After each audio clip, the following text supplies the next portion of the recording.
ఓం నమో భగవతే వాసుదేవాయ. నరసింహకృష్ణ తెలుగు భక్తి ఛానల్కి స్వాగతం. శ్రీమద్ భాగవత కథాశ్రవణం ఎక్కడ జరుగుతుందో అక్కడ భగవంతుడు శబ్ద రూపంలో ఉంటాడు. కావున ఇప్పుడు ఈ వీడియో ద్వారా మనం భాగవత కథాశ్రవణం విన్నందుకు మీకు, చెప్పినందుకు నాకు భగవంతుని కృప ఖచ్చితంగా లభిస్తుంది. కాబట్టి ఈ వీడియోని స్కిప్ చేయకుండా చివరి వరకు చూడండి. ధన్యవాదములు. నిజానికి భగవంతుడు ఎవరిని ప్రేమిస్తాడు, ఎవరిని ద్వేషిస్తాడు, లేదా అందరి పట్ల సమానంగా ఉంటాడా? ఈ విషయాన్ని మనం శ్రీమద్ భాగవతం 7వ స్కందం శ్రీ ప్రహ్లాదుని దివ్య బోధనలు అనే గ్రంథం 1వ అధ్యాయం 2వ శ్లోకం నుండి ఈ గొప్ప రహస్యాన్ని తెలుసుకుందాం. నిన్నటి శ్లోకంలో ధర్మరాజు ఒక సందేహాన్ని అడిగాడు.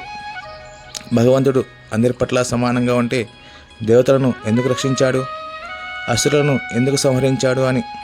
ఇప్పుడు నారద మహర్షి ఆ ప్రశ్నకు సమాధానం ఇవ్వడం ప్రారంభిస్తున్నారు. ఈ 2వ శ్లోకంలో నారద మహర్షి ఒక అద్భుతమైన సత్యాన్ని చెబుతున్నారు. ఇప్పుడు 2వ శ్లోకం యొక్క భావం శ్రద్ధగా వినండి. భగవంతుడు ప్రకృతి యొక్క సత్వ రజస్తమో గుణాలకు అతీతుడు. ఆయన భౌతిక గుణాల ప్రభావానికి లోను కాడు. ఇప్పుడు 2వ శ్లోకం భావం యొక్క వివరణ తెలుసుకుందాం. శ్రీలా ప్రభుపాదులు తమ వ్యాఖ్యానంలో ఇలా చెబుతున్నారు. భగవంతుడు ఎవరికి శత్రువు కాదు, అలాగే ఎవరికి మిత్రుడు కూడా కాదు. ఆయన అందరి పట్ల సమభావాన్ని కలిగి ఉంటాడు. మనలాగా ఆయనకు వీరు మన మిత్రులు, వారు మన శత్రువులు అనే భేదభావాలు ఉండవు. ఎందుకంటే ఆయన ఈ భౌతిక గుణాలైన సత్వ రజస్తమో గుణాలకు అతీతుడు. అంటే ఆయనకు గుణాలు లేవని కాదు, ఆయన సద్గుణ సంపన్నుడు. ఆయన గుణాలు అన్నీ దివ్యములు. భగవంతుని యొక్క దివ్య గుణాలను అర్థం చేసుకోవాలంటే మనలో ముందుగా హర్షడ్ వర్గాలైన కామ, క్రోధ, లోభ, మోహ, మదమాశ్చర్యాలను పోగొట్టుకోవాలి. అప్పుడే మనకు భగవంతుని దివ్య గుణాలు అర్థమవుతాయి. ఈ హర్షడ్ వర్గాలు మనలో ఉన్నంత వరకు భగవంతుని జ్ఞానం మనకు అర్థం కాదు. కావున ముందుగా హర్షడ్ వర్గాలను పోగొట్టుకోవాలంటే భగవంతుని నామం, రూపం, లీలలు అన్నీ దివ్యం. కాబట్టి మనం ఎప్పుడైతే ఆయన నామం పలుకుతామో, అలాగే ఈ భాగవత కథాశ్రవణం వింటామో, మరియు ఆయన దివ్య రూపాలను చూస్తూ ఉంటామో, అలాగే ఈ వీడియో ద్వారా ఆయన దివ్యలీలను వింటామో, అప్పుడే మనలో కూడా హర్షడ్ వర్గాలు మెల్లమెల్లగా ఒక్కొక్కటి బయటకు వెళ్తాయి. సింపుల్గా చెప్పాలంటే భగవంతునితో ఎంత ఎక్కువసేపు మనం సంబంధం పెట్టుకుంటామో, అంటే ఆయన నామాన్ని పలకడం, ఆయన దివ్య చిత్రాలను పూజించటం, ఆయన దివ్యలీలను వినటం చేస్తామో, అప్పుడు మనలో ఆధ్యాత్మిక జ్ఞానం ప్రారంభమై భౌతిక దుర్గుణాలైనటువంటి ఈ హర్షడ్ వర్గాలు వెళ్ళిపోతాయి.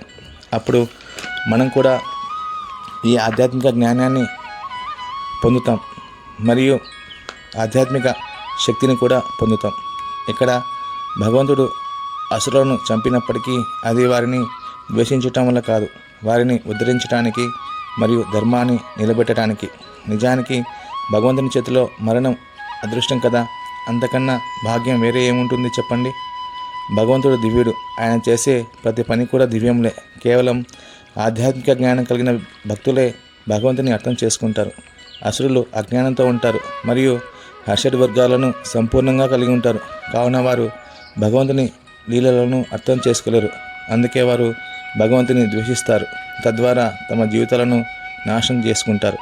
మరియు భగవంతుని అవతార ప్రయోజనం దుష్ట శిక్ష రక్షణ. కాబట్టి మనం ఈ శ్రీమద్ భాగవత కథాశ్రవణం ద్వారా భగవంతుని జ్ఞానం సంపాదించుకొని భగవంతునికి ఇష్టమైన వారిగా జీవిద్దాం.